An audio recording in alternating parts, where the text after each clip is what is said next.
Salutations, people! Welcome to Page 3 Killers, Murders That Went Unnoticed, a podcast where we dive into the murder cases that went unnoticed by our nation's newspapers.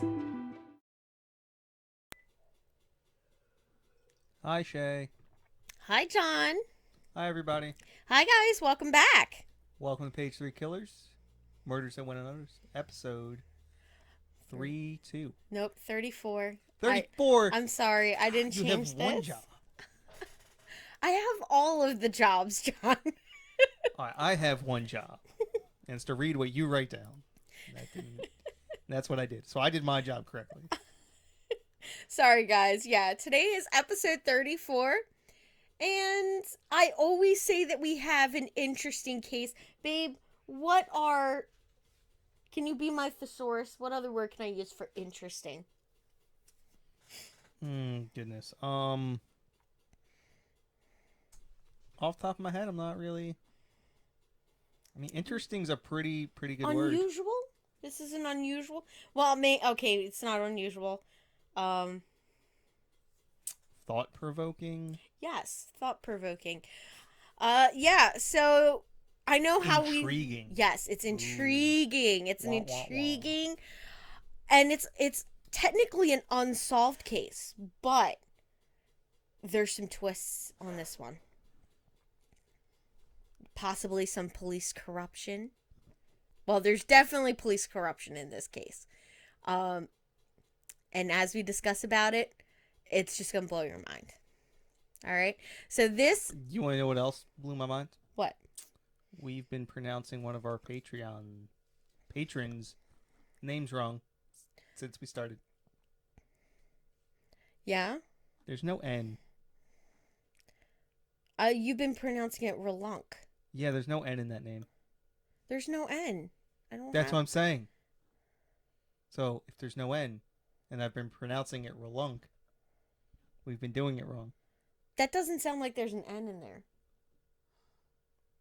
Ralulk. Oh, wait. Yeah, I got it now. Yeah. Now that I'm thinking about how it's pronounced. So how do you pronounce it? Did he tell you? Ralulk. Ralulk? Or Ralulk? I don't know how to... I'm going to have to talk to him. Yeah. I'm going to talk to him. Check his text. Oh, that's a good idea. Yeah. In case some of you guys are aware, we are in contact with our patrons on Patreon. And if you want to become one of our patrons, you can subscribe to us on Patreon with a donation of $1, and you become one of our prime suspects for just $1. And you get extra content. And you too can have contact with us via online. To be honest, you don't even need to be patron. Just email us or... Yeah, true. DM us on Facebook, something like that. Yeah, we will take any contact from you guys.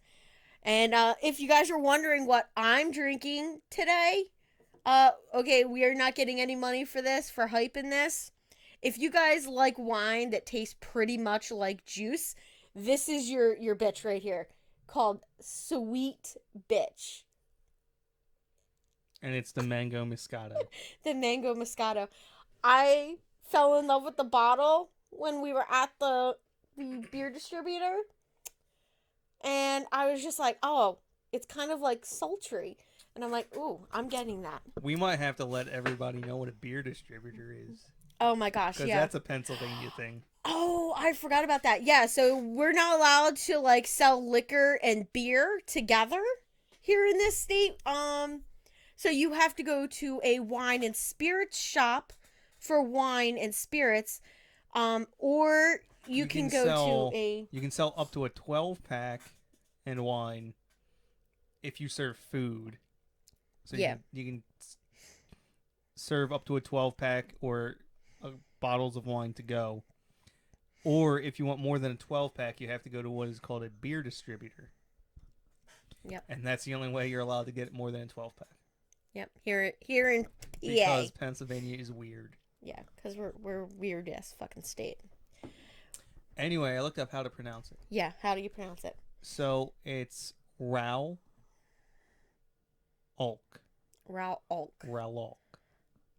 So it's a combination of the name of a Pokemon and the Hulk. Oh my gosh. So it's like the hulking out of a Pokemon. There we go. Get John Moore in the frame. So I knew I remembered it from somewhere. All right. And Chelsea.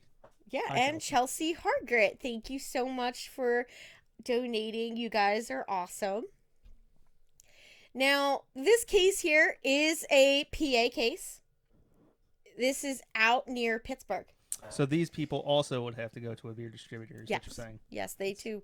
So anybody from outer Pittsburgh area, you guys might have heard about this case. It seemed really interesting when I started looking into it. And I found this just on coincidence. I was looking at unsolved deaths and don't ask me why I was looking up unsolved deaths. We have a podcast about it, so yeah, murders. And this popped up as suspicious. So,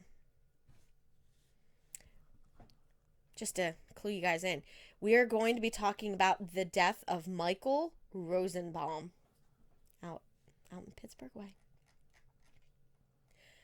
But before we get into that, let's get into our news. So this case so I chose 2 years for our news cases, all right? So we got a few. And we're going to try to roll through them quick. So this all starts in 1980. And then a discovery is made in 1992. So I picked those 2 years for this case. And I just picked out a few of the interesting the cases, newsworthy cases and stuff. So let's roll into that. So news for 1980. We had on January 4th, U.S. President Jimmy Carter proclaims a grain embargo against the USSR with the support of the European Commission. He was a brand new... Was he a brand new president? No, it was... Yeah, he was a brand new president. Because he was 80 to 84. Yeah. He's pretty new. Was he even... No. Hold on. Are my numbers off? Was he 78 to 82? No. I'm sorry. This is the very end. That's right. Carter would lose in 80. So this is one of the last things he ever did. Yeah. Because Reagan would become president in 1980. I feel stupid.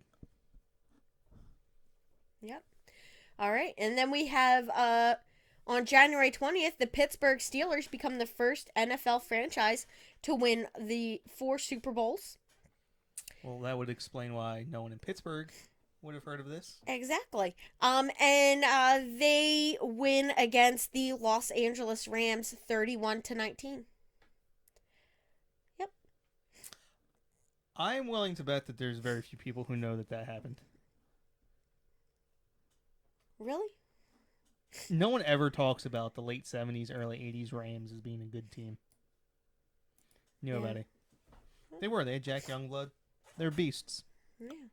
Well, shortly after that, we had the Livermore Earthquake, which was a 5.8 earthquake that shakes the East Bay area of California. And later, there was a second event, which was a 5.4, 2 days later. In total, between the two, there was $11.5 million worth of damage done. Which doesn't seem too bad. It's also 1980 money. Yeah, which is way much higher. But even still, I think that's probably like $40 million, maybe $50 million today. Yeah. That doesn't seem like a lot. You're right. Yeah. Now, on January 27th, we had the Canadian Caper. 6 United States diplomats posing as Canadians managed to escape from Iran. That would be pronounced Tehran. Tehran, Iran, as they boarded a flight to Zurich, Switzerland. So I wonder if they just were like, "Hi, not top of the morning." They started saying "A." Hey. No, we're Canadians, eh? Yeah, let them pass. We do not mean to insult Canadians, by the way. We love our Canadian viewers, which we do have a few, surprisingly. And we actually, in a couple weeks, we have a Canadian case coming up. Ooh. Excuse me, sir. What were you doing in the American Embassy? Oh, they had a hockey game on, eh? So we wanted to go in there and watch it, eh? Yeah, it was the Flyers versus the... Oh, it's the Nordiques, because this is 1980 and the Nordiques still exist. That's Quebec. Yeah. Eh? And then the guards were like, "Yeah, just let them through. It's silly Canadians. Just wanted to watch hockey." Now, quick question.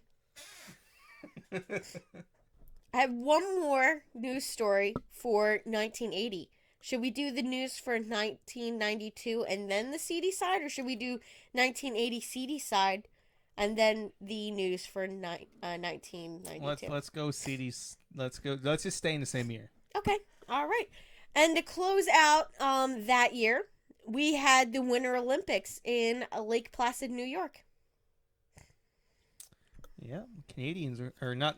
God, now I wanted to talk about the Canadians. The Russians were not at that Olympics. Don't tell me what to do. This is what happens, guys, when I stop to blow my nose. John finds my birthday cards. This was from his nan a year or two ago. For those who are not watching, it is it's a music card, if you couldn't hear. Plays Eye of the Tiger. It literally has a cat playing with a ball. Like, it's kind of weird. A ball of yarn. A ball of yarn. Like, just watch the YouTube video if you're really that interested. Timestamp about 11:50. So the CD side for 1980, I have two news stories here for you. So on February 2nd to February 3rd, we have the New Mexico State Penitentiary riot, which takes place. 33 inmates are killed and more than 100 inmates are injured. I remember watching a huge documentary on this, and the riot was caused because of like the poor inmate conditions. So they just decided to overthrow the guards. For the sake of me keeping my job, I will not talk about things I've seen inside of prisons. Yeah. But yeah, so that happened. On February 2nd, we had FBI personally targets members of the United States Congress in a sting operation. And I believe it is called Abscam. Why don't I know about this? I want to know about this. I think we should do a... Was this done on purpose? Or did the FBI accidentally do this because members of Congress... It was totally accidental. Members of Congress just happen to be also criminals. They are. They're all criminals.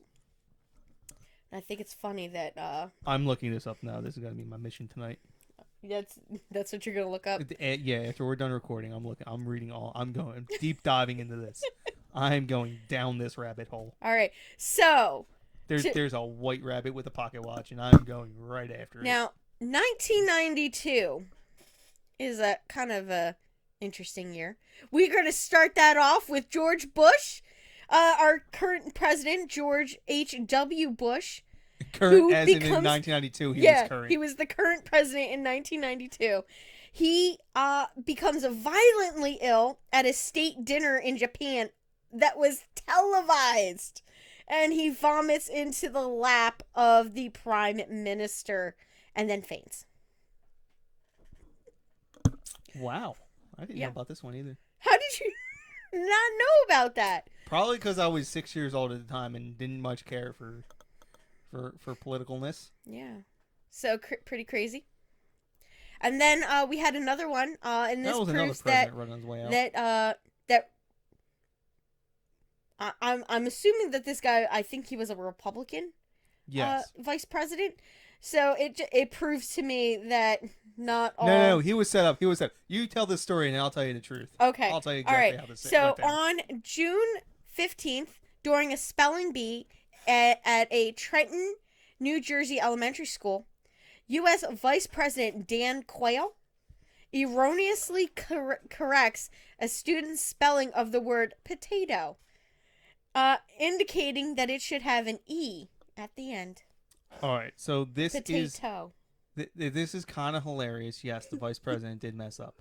Uh, I'm not here to defend any politician, let alone Republicans. But in this particular situation, precisely what happened was Dan Quayle was given a stack of index cards, essentially, or cards, and the word potato was spelled wrong on that card, and that they were handwritten by the teacher. And so when this particular child came up, he looked at the card and he thought it was spelled wrong. But he wasn't the teacher, and he didn't want to embarrass her in front of the whole class. Mm-hmm. So he went along with, or I guess he wasn't, not that he didn't want to embarrass her.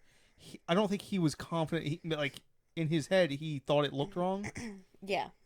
But he's like, well, maybe I'm just being an idiot right now, and there really is an E at the end of potato. So he went along with whatever was written on the card, assuming that the teacher had gotten it correct. So whilst it's a Trenton teacher. I'm just saying it's the Trenton school district. So New Jersey school districts were not known for their outstanding pedigree at this particular time, let alone in the middle of Trenton. So whilst he did actually do everything you just said, no one really knows the full story. Yeah. Well, not no one, but okay. Yeah. The man was set up. That's all I'm saying. Okay. He was not a complete idiot. Okay. He just, Well, we'll go with that. Okay. And by the way, Dan Quayle is a complete idiot, but that's beside the point. Like, the potato thing really isn't that big of a deal. I mean, yeah. He was already not known for being particularly intelligent. And they were just like, this proves it. He can't spell the word potato. Well, I mean, 1992, well, he would go on to not become the vice president. A short, what is this? When did it happen? February 2nd? Well, I mean, he had already been voted out at this point, so. Yeah. He only had 1 month left to be vice president. It was June 15th. Oh. In 1992? Mm-hmm. I guess he hadn't been voted out yet. I'm sure this went a long way into him not winning, or Bush not winning re-election. Yeah. That and Ross Perot. Well, now we're going to roll right into the seedy side of 1992. We're going to start off with a really good one. On April 2nd in New York City, I need to clarify that. New York City and New York State. Mafia boss John Gotti is convicted of the murder of mob boss Paul Castellano, of racketeering, and racketeering, and is later sentenced to life in prison. That was a pretty good one. That was the start of the takedown of like they started in the 80s. They started taking down all the mob bosses. Yeah, I'm sorry, that was his family. Growing up, Gotti. Yeah. The TV show? Yep. Yeah, because he's serving life in prison. He's never getting out. Now, on April 9th, a Miami, Florida jury convicted former Panamanian Correct. ruler Manuel Noriega of assisting Colombia's cocaine cartel. Well, why didn't they convict George W. Bush of doing the same thing? I know, because he literally walked across the street and bought cocaine from the White House. Like and then was just like, it's the war on drugs starts now, and then you're just like, you're an asshole. Yep. And then I have one more for you. So on April 29th through May 4th, in Simi Valley,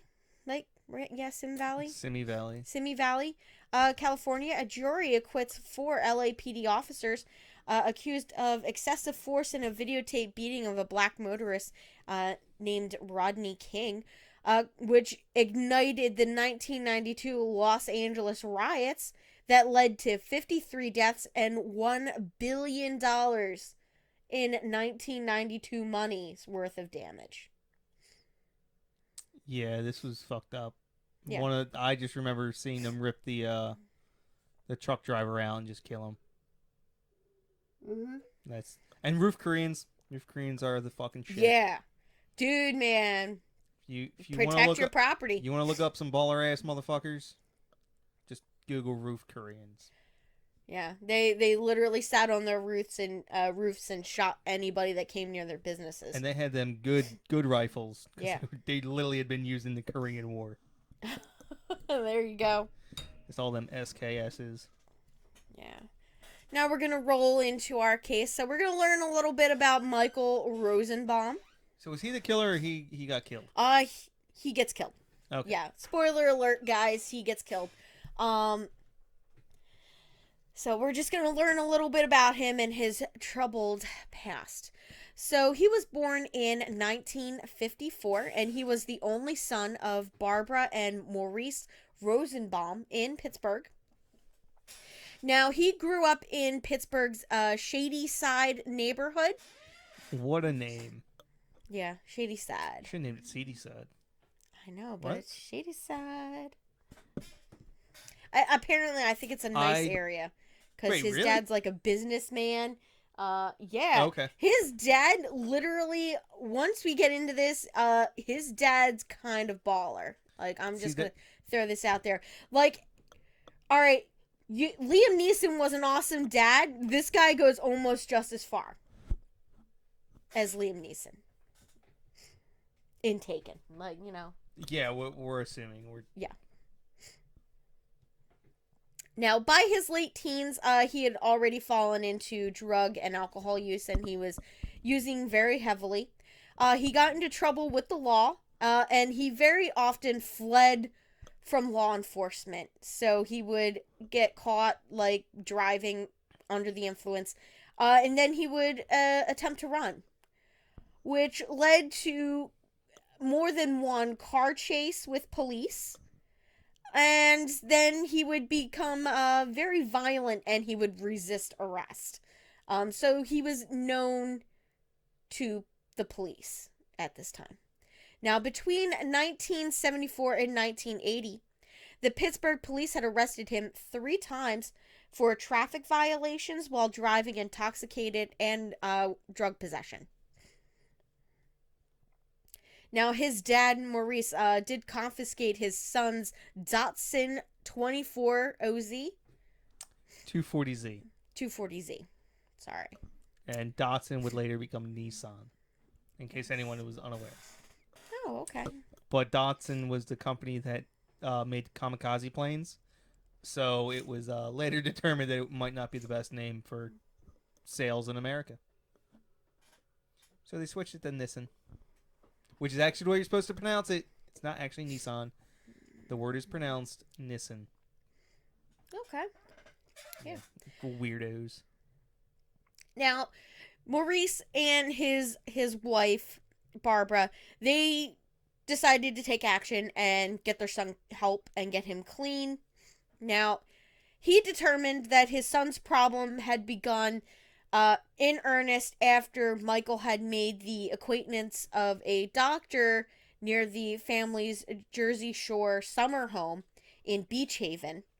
Oh, they are baller. They got a Beach Haven summer home. Yeah, and this doctor would write hundreds of prescriptions for drugs to their son for, Percodan, right? Percodan? I've never heard of that one. Valium, and I have no idea. Tussonex? So basically pain pills. Like a pill mill. I have no idea what Percodan is.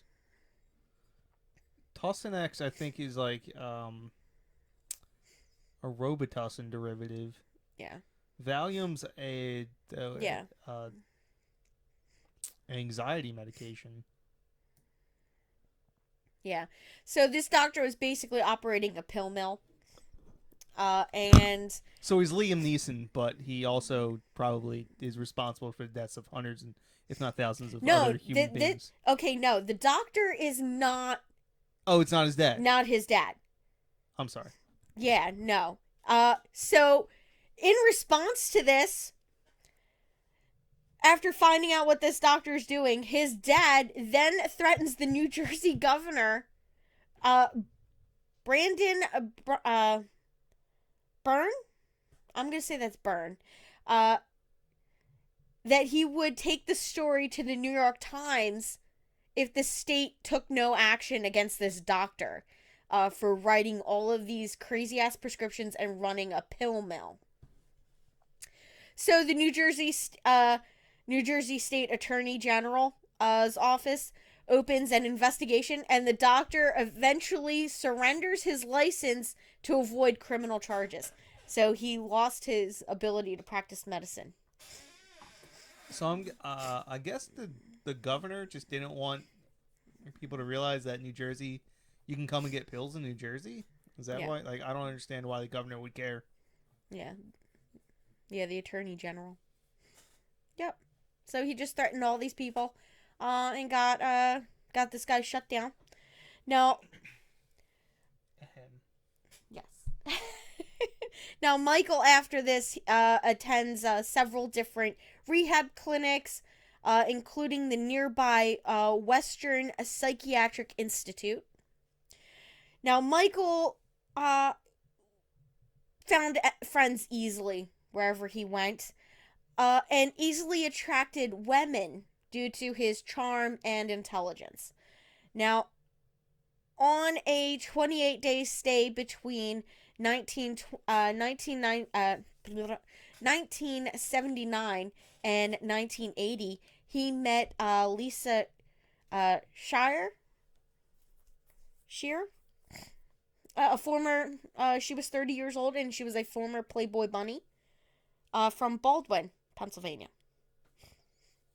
And at this time that she met him, she was estranged from her second husband.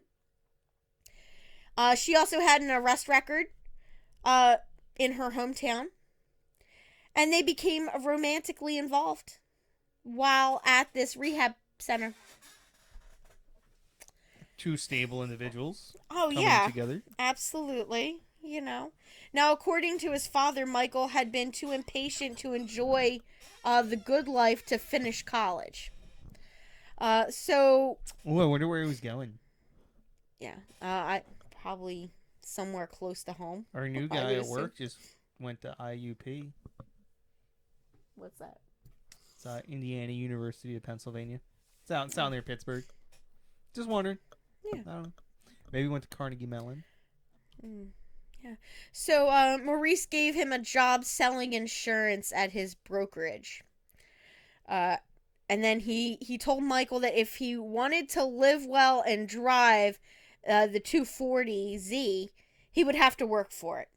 By the way, I haven't told you yet. I'm currently saving up for the brand new Nissan 400Z that you don't know I'm going to buy yet.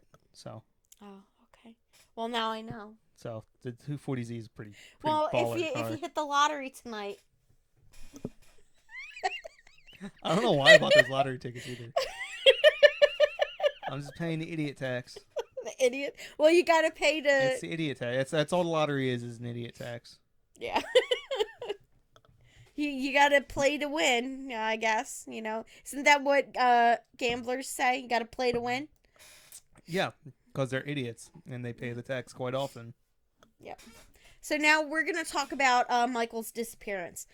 Now, Michael finished the program at Western on January 10th in 1980. Now, he returned to live at his parents' house. Later in the month, he got a speeding ticket in Pittsburgh, which he decided to retain a lawyer to deal with.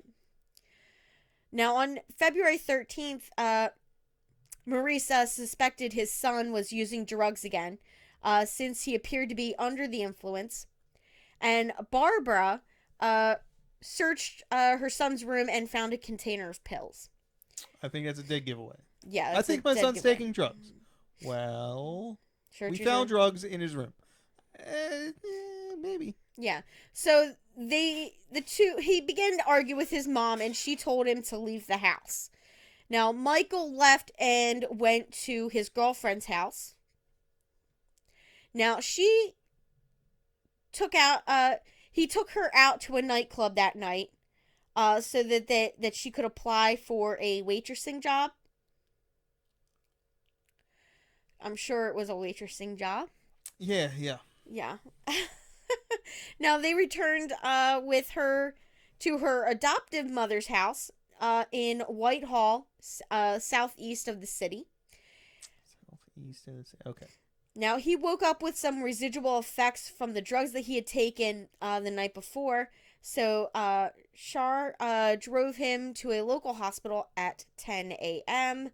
Now she urged him to check himself in because his eyes appeared to be irregularly rolling back into his head. He seemed to be having a very hard time. Now, Michael refused quite vehemently. Staff at the hospital recalled that he did not seem impaired at the time that he was there. So they said that he seemed to be fine. That he did not appear to be under the influence of anything. Now, he ended up arguing with her and then walking out. Now, the two of them, along with her 3-year-old daughter, left in her Pontiac Sunbird and headed north on Pennsylvania Route 885 toward the Rosenblum home. Now, Michael had a scheduled meeting in downtown Pittsburgh the following day at 12:30 with the lawyer he had hired to represent him in a speeding ticket case. Now, his girlfriend said that she drove over a curb and pulled into a gas station on Main Street in West Homestead to check her tire. Now, he got out and was very angry about her careless driving, which I find very ironic, considering he was not the best driver, obviously. Oh, no. He was speeding. That doesn't mean he's not a good driver. As a matter of fact, that means he's probably a better driver. Oh, okay. Because he's going faster. Okay. All and he's still not crashing. Yeah. Right? So apparently he argued with her about her careless driving.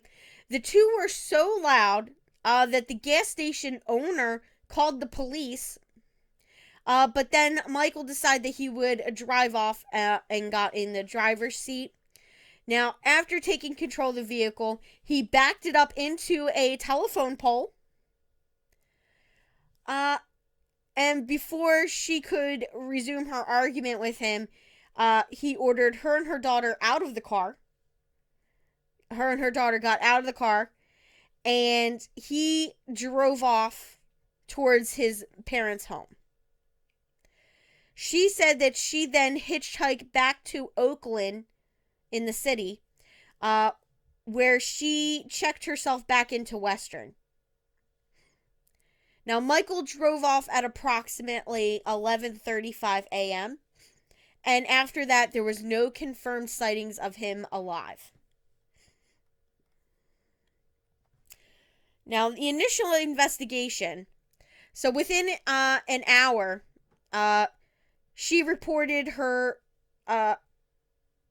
vehicle missing, and it was seen abandoned on the westbound lane of East Carson Street, also known as River Road.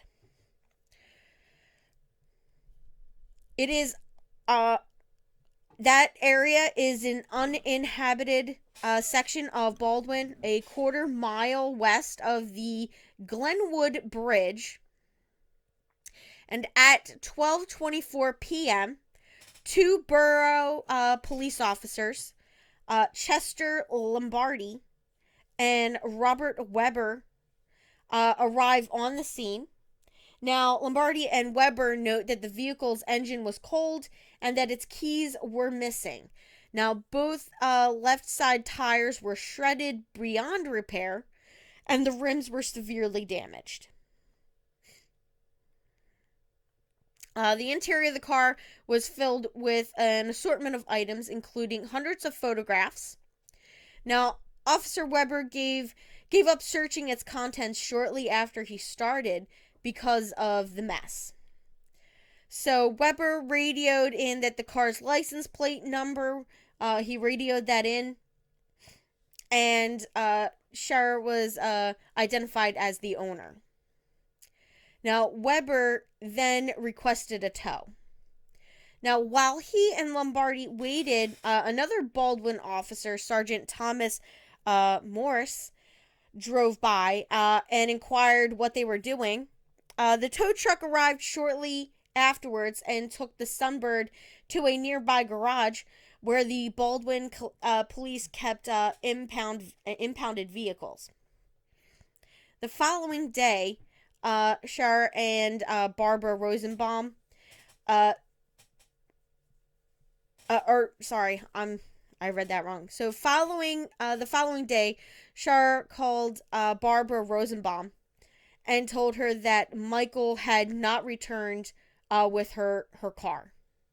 She said that Michael drove off in her Sunbird.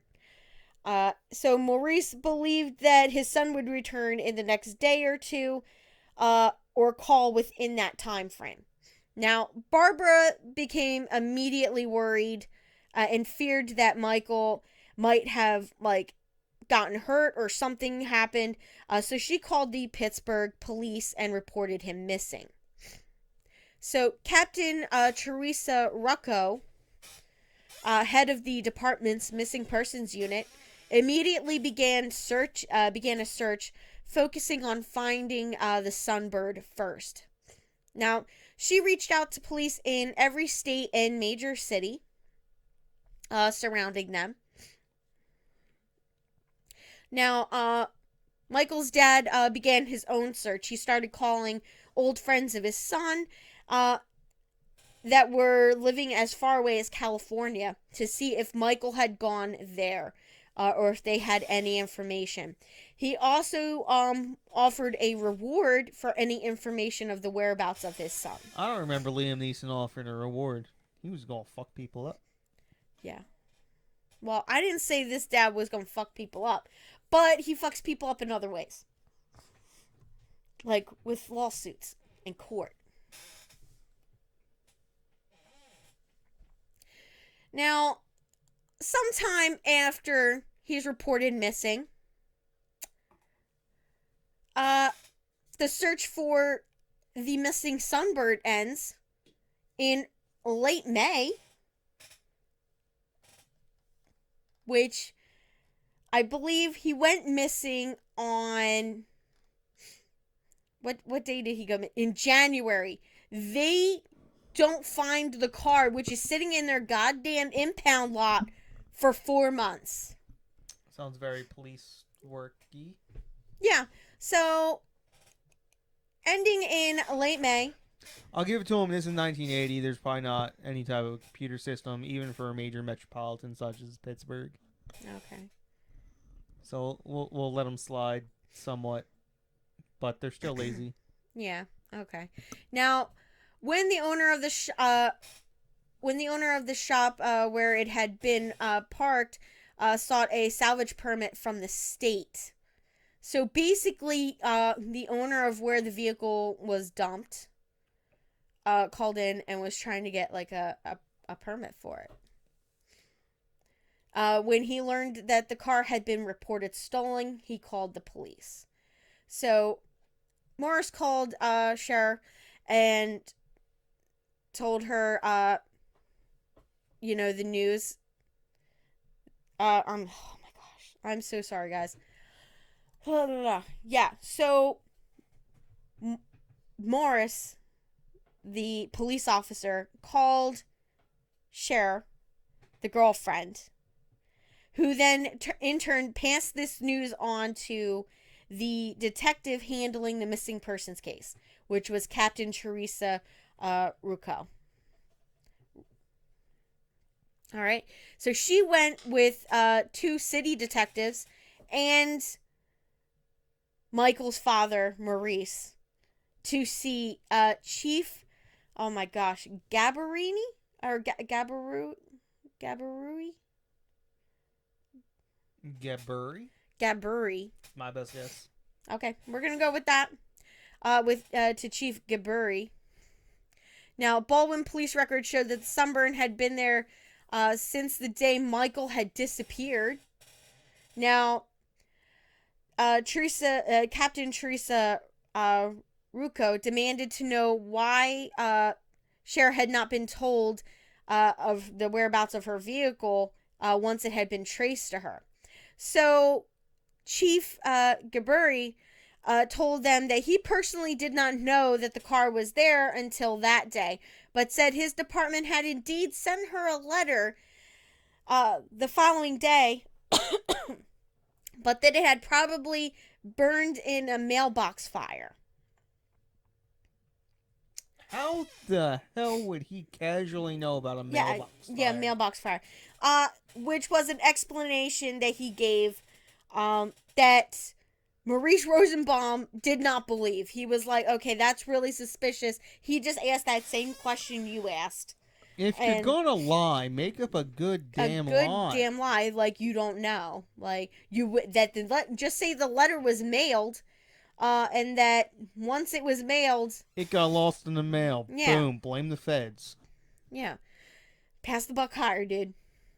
Now, a week later, they pulled from their files a letter that they said was dated February 15th that was written to Cher.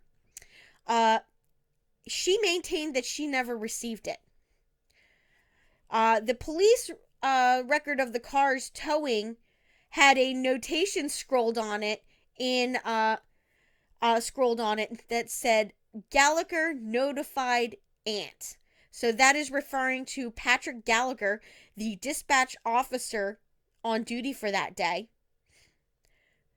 So when it was tested, they found that the handwriting on that note that was handwritten there that said Gallagher notified aunt was written by Chief Gabbery. And another suspicious thing, Char does not have an aunt. This has to be a Law and Order episode. I remember this precise situation just came up. Or not just came up, but definitely came up on a Law and Order episode. Yeah. Sorry, guys. I'm like, this stuff is good. Sweet bitch wine. Yes.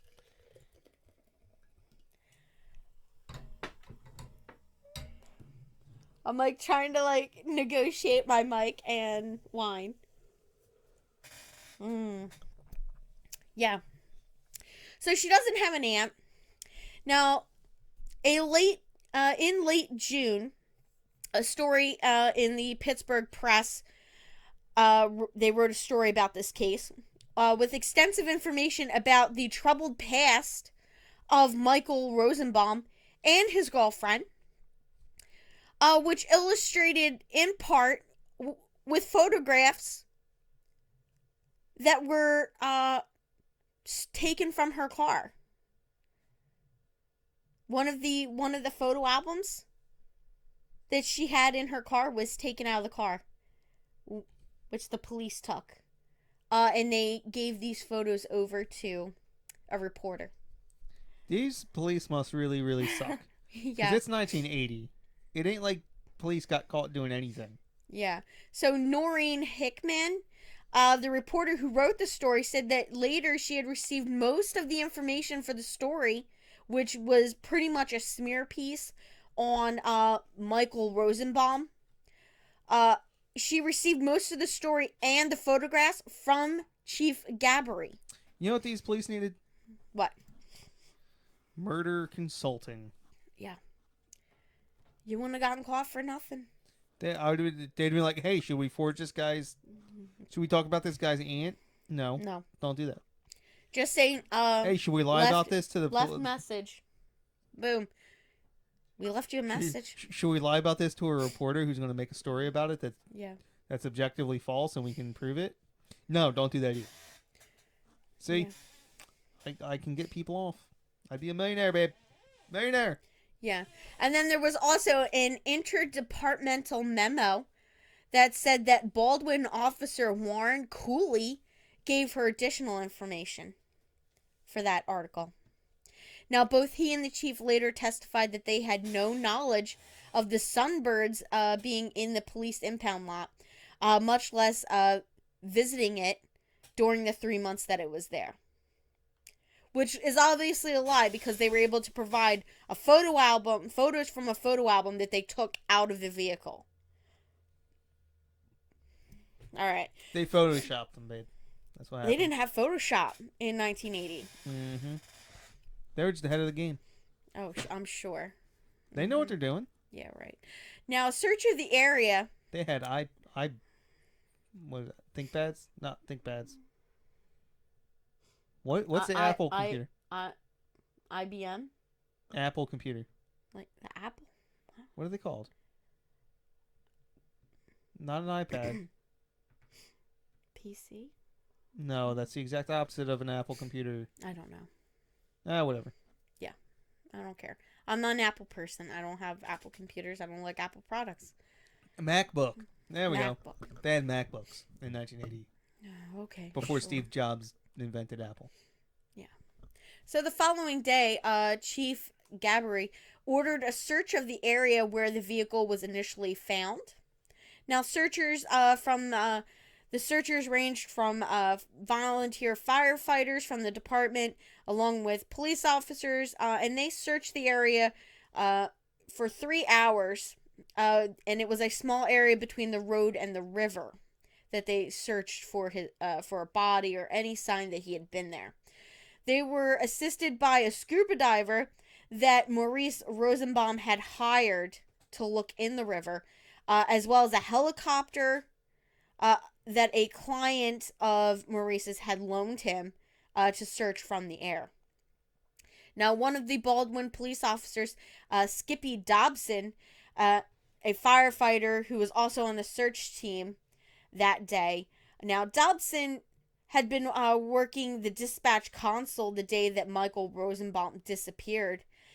Now, he and other searchers asked multiple times if they could search further downstream or on the south side of the road in the wooded area that had several ravines known as the 40 acres or Hay Woods. Now, the chief refused to allow them to do that, saying that Maurice Rosenblum had wanted only the smaller area searched.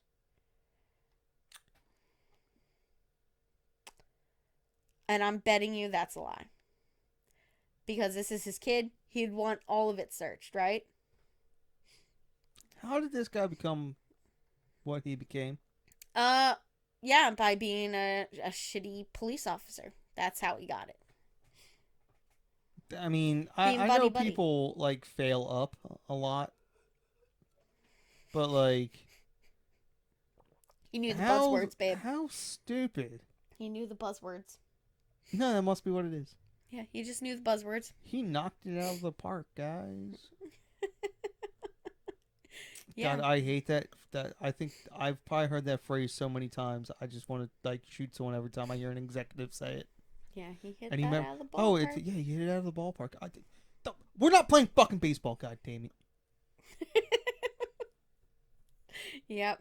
Now, a week after the search, the chief called Captain Teresa Rucco with news that at first convinced her that the search for Michael might be coming to an end. Now, witnesses in a robbery of a Baldwin drugstore had identified Michael as a suspect. But on closer examination, she found that the identification was implausible. The record stated that Baldwin officer Warren Cooley had created a facial composite of the suspect the day after the crime. Now, the image closely resembled one of Michael Rosenblum that was circulated by his father on flyers the days prior to this composite being created. Now, his father had handed those out and posted them all over the Pittsburgh area. Now, there was no information on the composite itself to indicate when it had been made by Officer Cooley or if it had been made by Officer Cooley. So there was no information indicated on it at all. Like, there was no date, nothing. And it looked like, to me, it looked like he just photocopied the leaflet that his dad was handing out. So he told you they had Photoshop Now, on their MacBooks. Also, the witnesses had described the robber as wearing outsized mirrored sunglasses, but the composite provided by Officer Cooley did not depict them on the suspect. And usually... Hold on, I've already discovered an issue. This is 1980. What the hell could constitute outsized sunglasses in 1980? Like the big sunglasses. When people normally aviators wore aviators. No, that's normal. These have to be bigger than aviators. I've already found a flaw. I've solved the problem. Okay, sure. So, like, no, you have to be wearing like the Elton John ridiculous on stage sunglasses. Okay. That's what this guy was wearing? And they still couldn't nail that down? Yeah, I guess so. Okay. Yeah. So so Captain Teresa Rucco and Maurice Rosenbaum, they go to the drugstore and show the witnesses there photos of Michael, and they don't recognize him as the guy that robbed their drugstore. They also learned that Officer Cooley had not spoken with the witnesses who had actually seen the getaway car.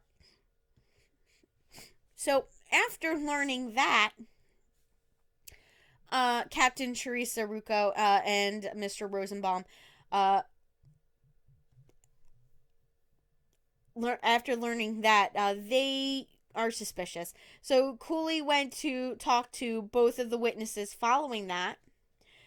And again, he went with a full book of mugshots and showed them a picture of Michael, which they didn't match up. So, it's like he just went out there to like cover his bases, kind of thing. Like, it wasn't even like a real investigation to him, I guess. I don't know, but he was doing a real shitty job of it. Either way. Now, in mid-July, Hickman, that's the one that wrote the article, that woman that wrote the smear article, called Barbara Rosenbaum one morning to let her know that the Baldwin police were issuing an arrest warrant for her son for robbery, and that they were asking her to write a story about that aspect of the case. Was he dead? We're about well, to I guess he's out. Missing. Yeah, right now he's missing. So she talked to... Okay, so Hickman then calls over to Teresa Rucco, the captain investigating his disappearance, and then calls Chief Gabbery. Now, Michael Rosenbaum calls the press. Okay? Maurice Rosenbaum. Yeah. What? Did I just Michael Rosenbaum. It was Maurice. Yeah, Maurice Rosenbaum. Yeah, he calls the press. Now, the story is canceled, and the warrant is withdrawn after his father makes some phone calls. Which Gabbery later said, Chief Gabbery later says he did out of respect for the Rosenbaums. Yeah, respect for that them judgments that might come down the line. Yeah, exactly. So Teresa Rucco was unable to find a suspect who more accurately fit the depiction uh, that had a similar car in the Butler jail north of. Oh, I'm sorry. She was able to find a suspect that more accurately fit the description of the guy that robbed the drugstore, and he's already in jail. And he does confess to that robbery. So records showed later that the Baldwin police had done nothing else to investigate the robbery between April and July. So they didn't do anything after April until July. Now, this case, his disappearance goes basically cold in the following months. There's no other leads through July.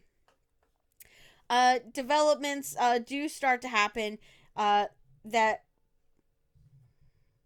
to that point that convinces his father that the Baldwin police know more than what they're saying.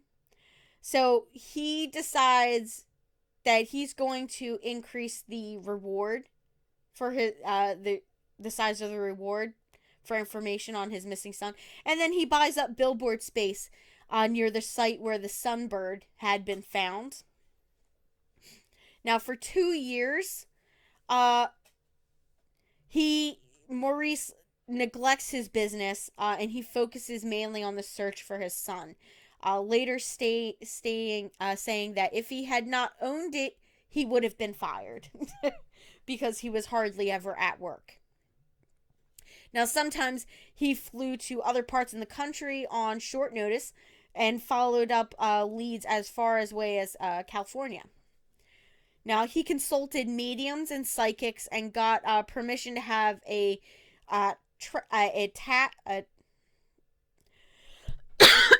tap placed on Char's phone. Because he suspected maybe she knew something that she wasn't saying. Now, oh my gosh, my throat. Now, on the next 2 anniversaries of Michael's disappearance, Maurice receives phone calls at his home, some suspicious phone calls. Both callers told him that Michael had been arrested by the Baldwin police, and then they hung up without identifying themselves. So Maurice follows up with a classified ad in the newspaper urging them to take their information to the proper authorities and claim the reward money that he was offering, but that never happened. Now, in the 7 years following the Baldwin police investigation, 3 of the officers involved die of heart attacks. And that would be Officer Lombardi, who responded to the abandoned car. Patrick Gallagher, the dispatcher, who had been recorded as notifying Char of her non-existent aunt the day afterwards that the car had been towed. And then Officer Morris. He was a bodybuilder and former Mr. Pittsburgh, who was nicknamed Thumper, as described by fellow officers in the department. He was known as the departmental enforcer, aka Thumper. And he had died reportedly of a suicide, or he had reportedly tried to attempt suicide twice in the years before his death. So later on, Char did finalize her divorce from her husband, married for a 3rd time. She moved out of the Pittsburgh area with her husband and daughter a few years later in response to a bomb threat. So she moves out of the Pittsburgh area. Now, Her family did not know where she went. She went off the map and may have returned to her home in Florida and or Baltimore. Now, the Rosenbaum's investigators have been unable to find her since. So, suspicious. So, we have 3 dead officers died of heart attacks. One of them, prior to having a heart attack, tried to commit suicide twice. Yeah, he sounds like he was on a bunch of roids. Yeah. The fact that he was known as being the departmental enforcer, that basically tells me that he probably had quite a few abuse things in his record. Like, he probably beat up a lot of suspects, to me. That's what I would think. Either that or he was a boxer. Who knows? So, in the years since his son's disappearance, Maurice Rosenbaum levied many unsettling allegations about the local police department. So, he believed that the police had not only caused his son's death, but had actively covered up their involvement in it. One allegation was that the police department's clerk had forged other officers' signatures on a backdated letter that was proven this was proven when the clerk confessed during an official inquiry into all of this. Now, no other employee was ever disciplined after the borough council fired the chief over his purported role in the alleged misconduct. He was later reinstated by the borough's Civil Service Commission, the majority of whom were close friends of his. So now the investigation by the state attorney general's office had seemed promising, but later stalled. Now, Michael's father spent a lot of his own money making use of his political connections to keep the case alive and going. So he also received some anonymous tips pointing to police misconduct, one of which led to the Baldwin police inquiry. Now, Unsolved Mysteries. I love that show with Robert Stack. They also ran a segment about the case, despite the Baldwin Police Department's refusal to cooperate with them. In the beginning of 1980, Chief Aldo Gabbery had been chief of the Baldwin Police for the last 6 of his 37 years on the force. Now, he had a close relationship with the borough mayor, Samuel McPherson, and reportedly, he dismissed traffic tickets quite often for this mayor, and even covered up a traffic accident involving the mayor's son. Now, the department's 22 officers were divided in their opinion of the chief. There were those that did not approve of him and considered him to be corrupt and incompetent. They saw him as refusing to admit mistake and almost more concerned with keeping his job than actually, solving the case. Now, when you cross, and one sergeant, this is what he said, okay? This was a quote taken directly from that 1988 article. He said, when you cross the boundary from Pittsburgh into Baldwin, you leave the real world of law enforcement far behind you. So you go from being corrupt to being incompetent. More corrupt? Yeah. He's like, yeah. Well, no, he was corrupt and he just I'm just continued down that train, I guess. Now, that Pittsburgh Magazine article, they ran a cover story and editorial about the case in May of 1988 in that issue. They recounted everything that had happened up until uh, the chief's reinstatement. Now, uh, oh my gosh, Tarska and Dobson shared with the author James Hargar. Yeah, Hargar. I have no idea what this sentence is trying Yeah, to say.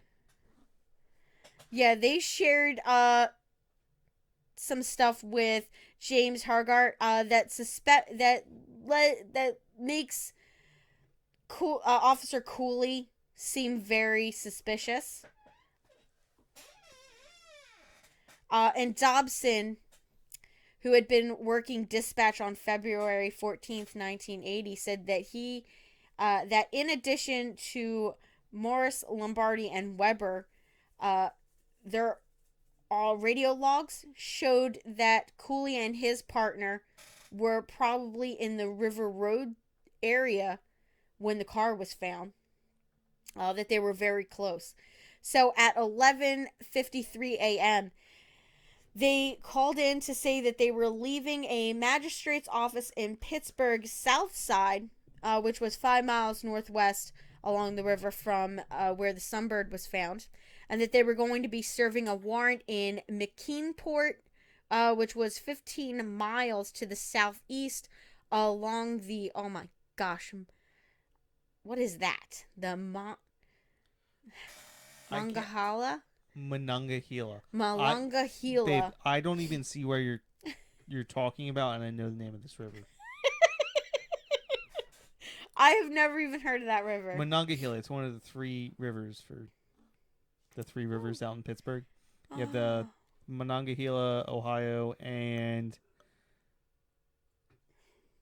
I'm gonna feel like I need to start with an S. Not the Susquehanna. I'll look it up later. Yeah. Now, the only way to go into that area that they were talking about was along Route 837, which was River Road. Now, here's the quote from Dobson. He said, "Nobody said anything, but they drove right past where the car was sitting." It's the Allegheny. Okay, the Allegheny. Yeah.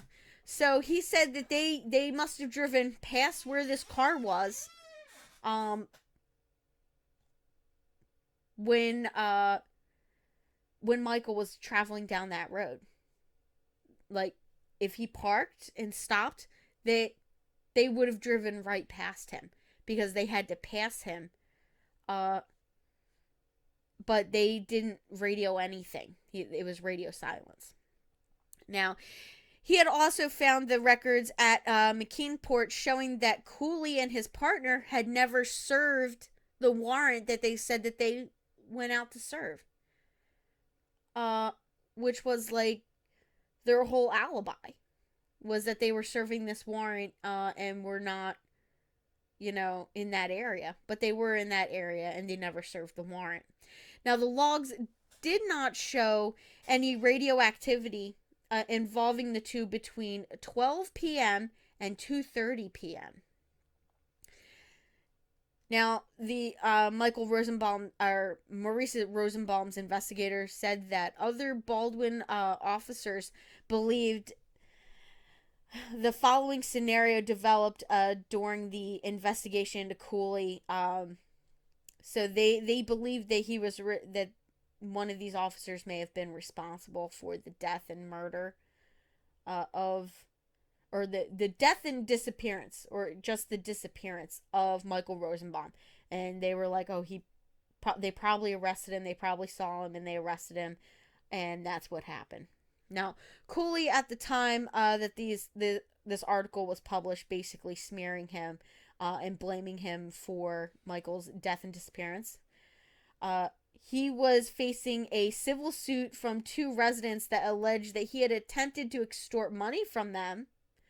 Now, Cooley also refused to talk to this magazine and advised them to speak with his lawyers.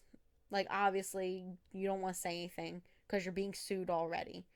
Now, the month after the story was published, he Officer Cooley and his partner then sued the magazine's publisher for libel. They alleged that the story contained false statements and reckless implications into Michael's disappearance. Now, in 1990, Cooley and his partner settled on the day that the case was supposed to go to trial. The agreed upon amount that they settled for was $50,000 to $75,000 between there. Now, during the Unsolved Mysteries segment that was recorded, the NBC television's network series, this was in its first year that it had been running. Now, it had interviews with both Maurice and Barbara Rosenbaum. The investigators, several of the, prominent people that were featured in it, included the Borough Civil Service Commission. They did a reenactment of events such as the discovery of the Sunbird, and travel down the stretch of River Road where the vehicle was found. Now, the Pittsburgh police were able to provide some limited assistance since the Pittsburgh Marathon was happening on the day that they were recording. Now, the sheriff's office did traffic control on River Road, but the Baldwin Police Department refused to cooperate. Now, Chief Gabbery ordered officers not to provide any traffic control or security and not to give interviews to any of the crew. Now, the segment aired on January of 1989. After the program ended, a man who was not identified called the program's hotline from somewhere in the state of Washington and said that he had been held in the Baldwin police lockup on the night that Michael Rosenbaum disappeared. And he basically said that that Michael had been he was in jail that night because he was arrested after driving intoxicated. He recalled that Michael had been held in lockup and had a gunshot wound to his leg and other injuries that suggested that they had beat him up. Now, later officers came, he said that later officers came and took him in what the caller presumed that they were taking him to the hospital. Now, Michael Rosenbaum, who had Maurice Rosenbaum, who by then had raised the reward to $25,000, had come to believe that Michael at this time was dead, and that and he told the media that he would attempt to find that caller. Now, the Baldwin police said that there was no detainees in lockup that day and reiterated that they had no knowledge of Michael's whereabouts. So they conducted a couple of investigations. Basically, Maurice Rosenbaum lobbies for the law enforcement agencies at a higher level of the government to look into his son's disappearance, as well as the police department. So he eventually got the county police to start an investigation. The detective said, I distinctly remember being embarrassed by the whole situation, was like a quote from one of the officers that was involved in investigating the Baldwin police. Just a side note, they did not talk to Chief Gabbery, whom they quoted who was quoted as characterizing Rosenbaum as looking for a fall guy. I do not know what his problem is, and I do not really care. So, yeah. So, they do these investigations, which lead to the chief being removed, but then he's able to get himself reinstated because he has friends higher up in the commission. So they got him reinstated. So nothing really happened. So they were just very suspicious. The cops just did not do their job.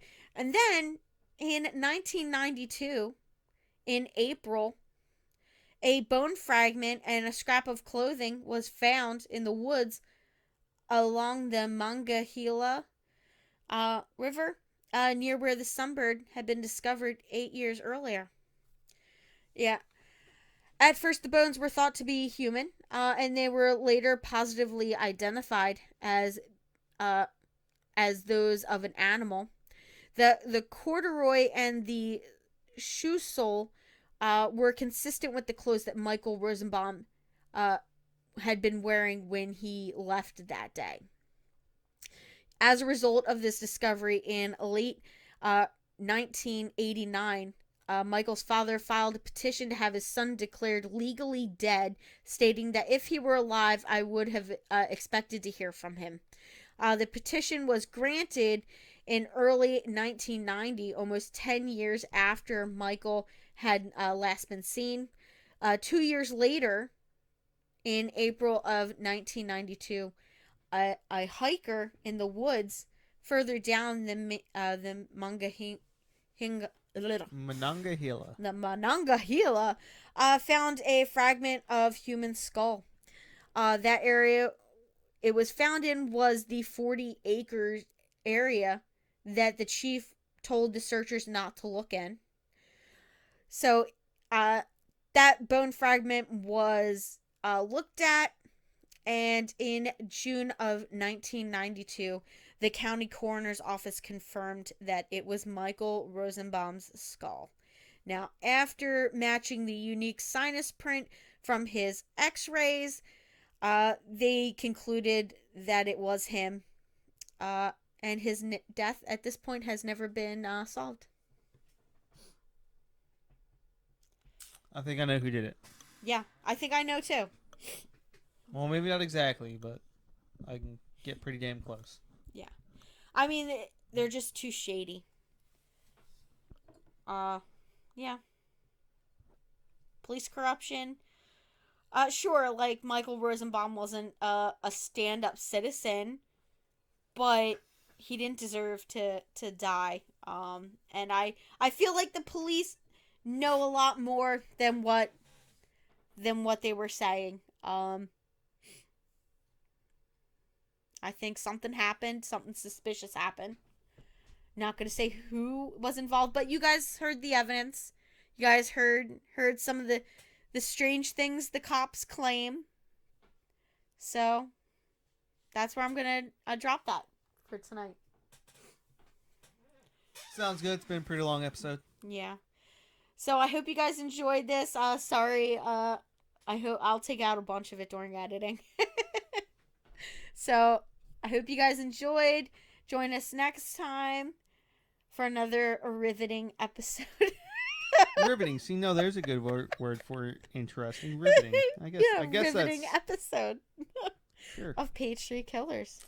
Same bad time, same bad place. Yep. Bye, guys.